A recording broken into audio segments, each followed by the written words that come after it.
नमस्कार, मैं हूँ शालिनी और आप देख रहे हैं एमपी दर्पण न्यूज। शुरू करते हैं आज की बड़ी खबर से।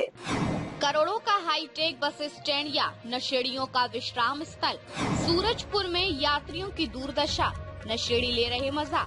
छत्तीसगढ़ के सूरजपुर में करोड़ रुपए की लागत से बना तथा कथित हाईटेक बस स्टैंड इन दिनों अपने असली उद्देश्य से भटक कर एक नए ही प्रयोग का केंद्र बन गया है। यात्रियों की सुविधा के लिए बनाया गया यह आधुनिक बस स्टैंड अब नशेड़ियों, दारूबाजों और आवारा मवेशियों का पसंदीदा अड्डा बन चुका है। सवाल यह है कि क्या यही विकास की तस्वीर है जिसे दिखाकर जनता को खुश किया जाता है। स्थानीय लोगों के मुताबिक जब से बस स्टैंड के पास शासकीय अंग्रेजी शराब दुकान खोल दी गई है, तब से इस परिसर का उपयोग ही बदल गया है। बस का इंतजार करने वाले यात्रियों से ज्यादा यहाँ बोतल लेकर बैठने वाले सज्जन दिखाई देते हैं। बसें कम और बहस मुक्केबाजी के दृश्य ज्यादा देखने को मिलते हैं।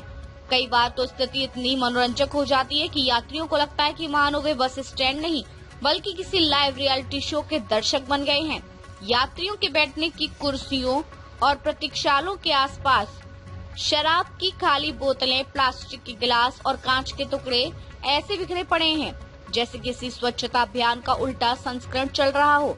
मच्छर और मक्खियां भी शायद इस नए माहौल से इतने खुश हैं कि उन्होंने इसे अपना स्थायी निवास बना लिया है।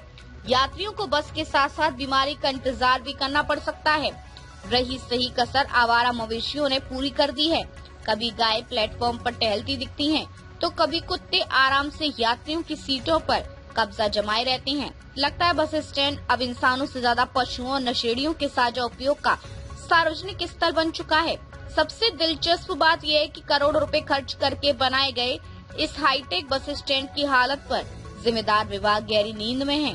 प्रशासन शायद इस प्रयोग को सामाजिक समरसता का नया मॉडल मान रहा है, जहां यात्री, नशेड़ी और मवेशी सभी एक ही परिसर में बराबरी से समय बिता रहे हैं। अब सवाल ये है कि क्या प्रशासन कभी जागेगा या फिर सूरजपुर का ये हाईटेक बस स्टैंड इसी तरह नशे का स्टैंड बनकर अपनी पहचान कायम रखेगा।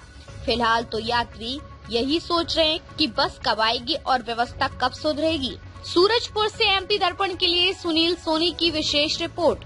अब तक के लिए बस इतना ही, फिर मिलते हैं ऐसी ही बड़ी खबर के साथ। तब तक के लिए मुझे दीजिए इजाजत और देखते रहिए एमपी दर्पण न्यूज। आपको हमारी खबर पसंद है तो Instagram, Twitter, Facebook, YouTube channel को लाइक करें और सब्सक्राइब करें। ऐसे ही लेटेस्ट अपडेट पाने के लिए बेल आइकन दबाना न भूलें। धन्यवाद।